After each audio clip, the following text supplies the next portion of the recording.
కొన్ని ఆత్మీయ విషయాలు ఏమంటే,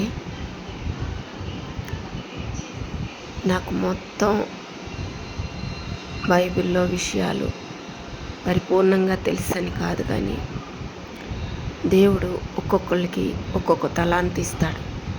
ఒకరికి ఎక్కువగా ప్రార్థన చేసే తలాంతు అయితే, ఒకరికి ఎక్కువగా మోకాళ్ళ మీద ఉండే తలాంతు, మరొకరికి ఎక్కువగా బైబిల్ చదివే తలాంతు, మరొకరికి ఎక్కువగా ఉపవాసంలో ఉండగలిగిన శక్తి ఈ తలాంతు. ఇటువంటివి ఎన్నో తలాంతులు దేవుని నడిపింపులో ఒక్కొక్కరు కలిగి ఉంటారు. అయితే నాకు బయలుపరిచిన ఆత్మీయ విషయాలు ఏమంటే,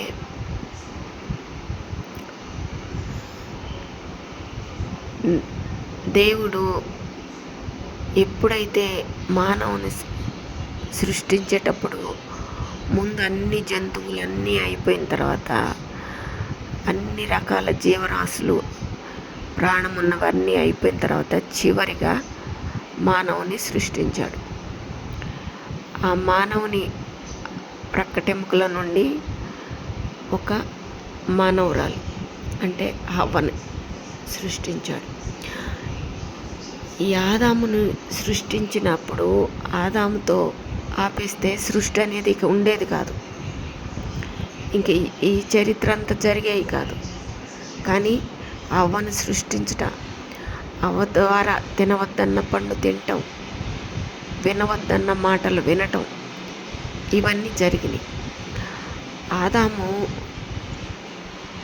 ఎప్పుడైతే దేవుని మాట విడిచిపెట్టి, తండ్రి మాట విడిచిపెట్టి భార్యకు లోబడ్డాడో అప్పుడు నుండి కష్టాలు ఆదాం ద్వారా అవ్వకి, అంటే పిల్లలకనే పరిస్థితి ద్వారా కానీ, లేదా అవ్వ చెప్పిన మాట విన్నందుకు ఆదాం దేవునితో మాట్లాడే అనుభవాన్ని కోల్పోయినందుకు కానీ ఇలా అనుకోవచ్చు.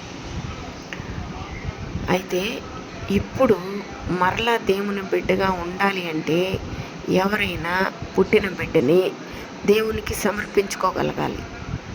అట్లా ఎవరైనా ఉండగలుగుతారా?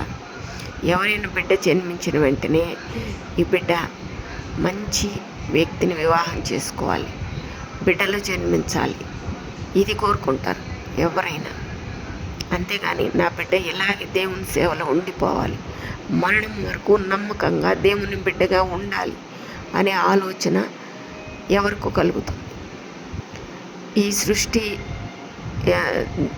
మార్పుల ద్వారా ఏమైందంటే, యేసయ్య తన తల్లిని వేరే వాళ్ళకి అప్పచెప్పాడు తన బాధ్యత ముగించుకుని వెళ్ళడానికి.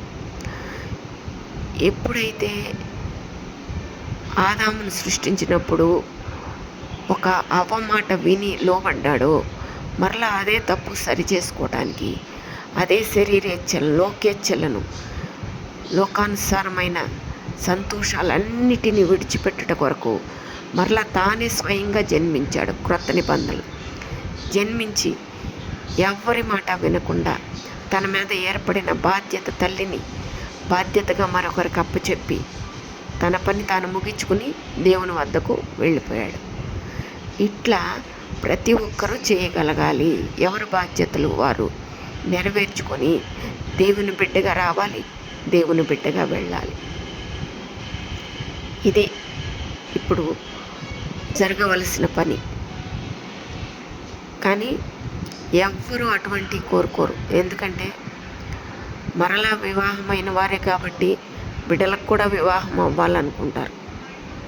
వారు పరిశుద్ధంగా గర్భాన్ని ధరించిన వారు కాదు, పరిశుద్ధంగా బిడ్డలకి జన్మనిచ్చిన వారు కాదు.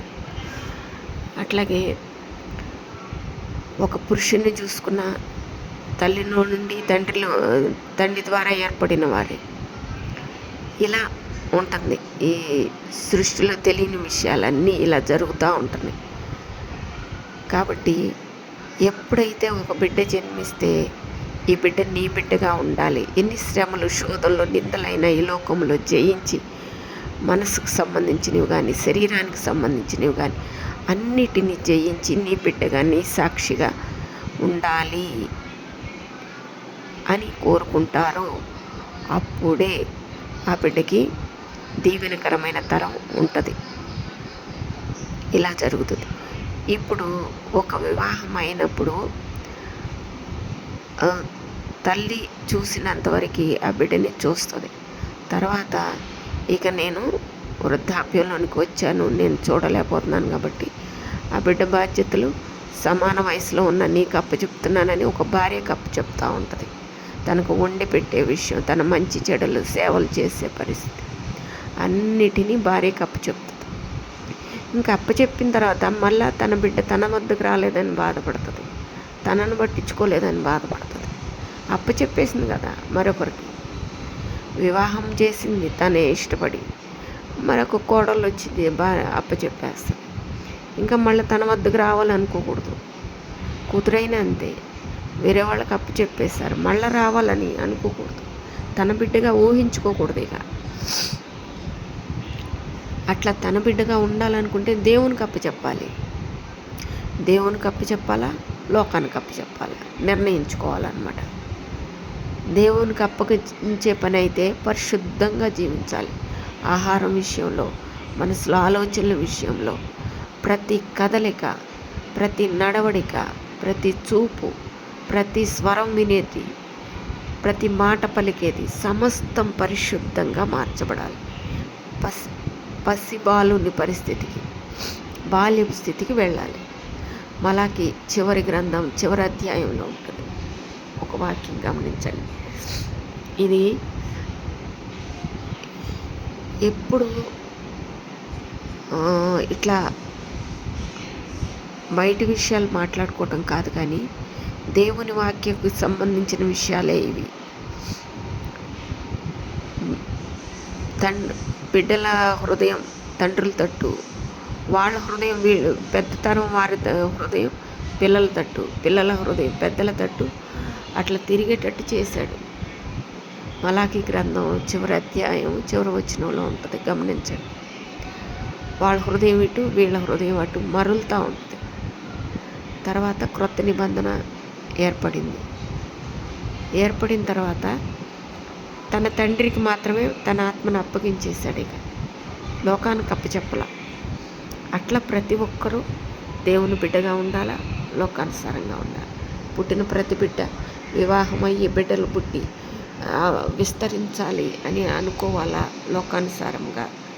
ఈ లోక విస్తరణకు వద్దు, నా నుంచి ఏర్పడకూడదు, నా బిడ్డ నీ బిడ్డగా ఉండాలి, నీకే అప్పచెప్తున్నాను అని అప్పగించేసుకోవాలి. ఇది చాలా కష్టమైన విషయాలు. ఎందుకంటే దేవునికి అప్పచెప్తే సిలువ భారం మోయాల్సి ఉంటుంది. భయంకరమైన శ్రమలు, నిందలు, అవమానాలు ఉంటాయి దేవుని బిడ్డగా ఉంటే. ఎందుకంటే ఎవరు చూసే పరిస్థితి ఉండని పరిస్థితులు ఉంటాయి. తల్లి చూసినంతకాలం తల్లి చూస్తుంది. తర్వాత